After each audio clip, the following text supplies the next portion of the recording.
So my dear students, next question हमारे पास example 5.5 है। क्वेश्चन में गिवन है two identical billiard ball strike a rigid wall with the same speed but different angle and get reflect without any change in speed as shown in figure 5.6.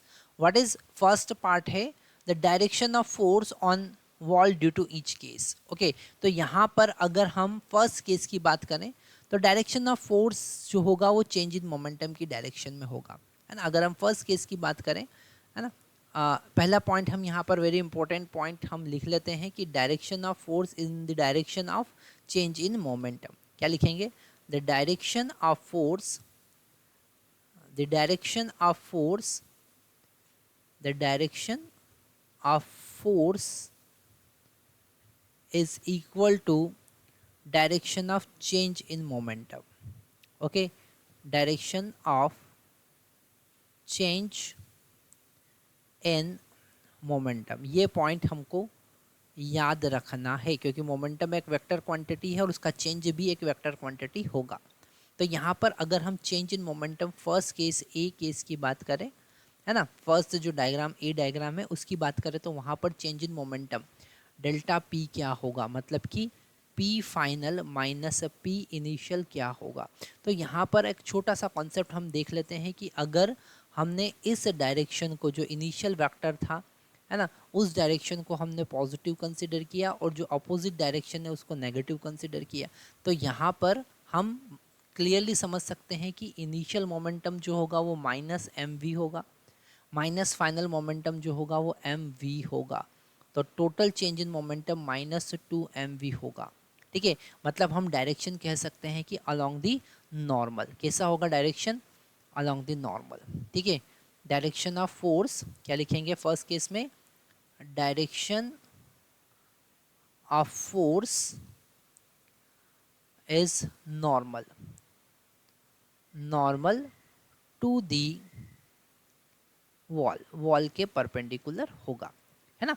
और अगर हम b case देखें, b case देखें तो यहाँ B case को हमको ध्यान से समझना पड़ेगा। Initial velocity vector, initial velocity vector जो है उसको हमको वेक्टर फॉर्म में रिप्रेजेंट करना पड़ेगा, है ना। ये जो इनिशियल वेलोसिटी वेक्टर है इसको हमको वेक्टर फॉर्म में रिप्रेजेंट करना पड़ेगा। यहाँ पर ये जो एंगल है ये 30 डिग्री होगा और उसका हॉरिजॉन्टल कंपोनेंट जो होगा वो u cos 30 डिग्री होगा और वर्टिकल कंपोनेंट जो होगा वो होगा u sin 30 डिग्री।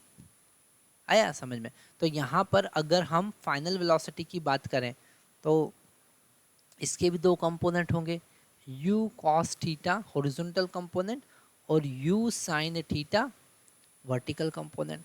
तो अगर हम यहाँ पर इनिशियल मोमेंटम वेक्टर की बात करें, ठीक है, इनिशियल मोमेंटम वेक्टर की बात करें तो वो होगा mass into initial velocity vector, मतलब कि mass into u cos theta, और ये हॉरिजॉन्टल कंपोनेंट किस डायरेक्शन में? x डायरेक्शन में, तो आई कैप लिख सकते हैं, है ना, प्लस नहीं माइनस u sin थीटा जे कैप। अब यहाँ पर माइनस क्यों लिया हमने?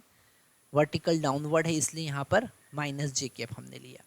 ऐसे ही अगर फाइनल मोमेंटम वेक्टर हम फाइंड करेंगे तो वो लिखेंगे m into you final vector, मतलब कि m इंटू, अब यहाँ पर जो हॉरिजॉन्टल कंपोनेंट है वो माइनस एक्स डायरेक्शन में, तो हम लिखेंगे minus you cos theta i cap minus you sine theta J cap. जो y कंपोनेंट है वो भी वर्टिकल डाउनवर्ड है।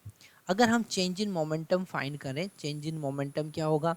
वो होगा final momentum minus initial momentum, यही होना चाहिए चेंज इन मोमेंटम, तो है ना। तो अगर हम इन दोनों को सब्ट्रैक्ट करेंगे तो जो x कंपोनेंट है ना, x कंपोनेंट को सब्ट्रैक्ट करेंगे तो वो हो जाएगा minus two m u cos theta i cap. Theta का वैल्यू 30 हमने यहाँ पे पुट कर दिया और y कंपोनेंट एक दूसरे से कैंसिल हो जाएंगे क्योंकि y कंपोनेंट में कोई चेंज ही नहीं है, y कंपोनेंट तो वर्टिकल डाउनवर्ड ही हमको दिख रहा है ना। तो ये आया हमारा, और यहाँ पर हमको क्लियरली समझ में आ रहा है कि i नेगेटिव i डायरेक्शन में है, तो डायरेक्शन क्या होगा, है ना, डायरेक्शन क्या होगा? डायरेक्शन होगा इसमें भी normal direction, direction of force is normal to the wall, normal to the wall. क्यों, ऐसा क्यों होगा? क्योंकि यहाँ पर आई कैप है, आई कैप मतलब एक्स डायरेक्शन। दोनों केस में जो फोर्स लगेगा वो नॉर्मल ही लगेगा, ठीक है। अब लास्ट केस में अगर हम इन दोनों का रेशियो फाइंड करें, क्योंकि वही हमारा सेकंड पार्ट है, the ratio of magnitude of impulse imparted by ball in each case. तो अगर हम इनिशियल मोमेंट इम्पल्स की बात करें, फर्स्ट केस में इम्पल्स की बात करें, है ना, तो फर्स्ट केस का इम्पल्स जो है और सेकंड केस का इम्पल्स, तो फर्स्ट केस का इम्पल्स जो है वो हमको यहाँ पर दिख रहा है 2mu है ना, इस v को u भी लिख सकते हैं। और सेकंड केस में है 2mu cos 30 डिग्री। ओके, तो यहाँ mu से mu कैंसिल हो जाएगा, तो जो रेशियो आएगा वो 1/cos 30 मतलब 1/√3/2 मतलब कि 2/√3 होगा। Okay, thank you very much.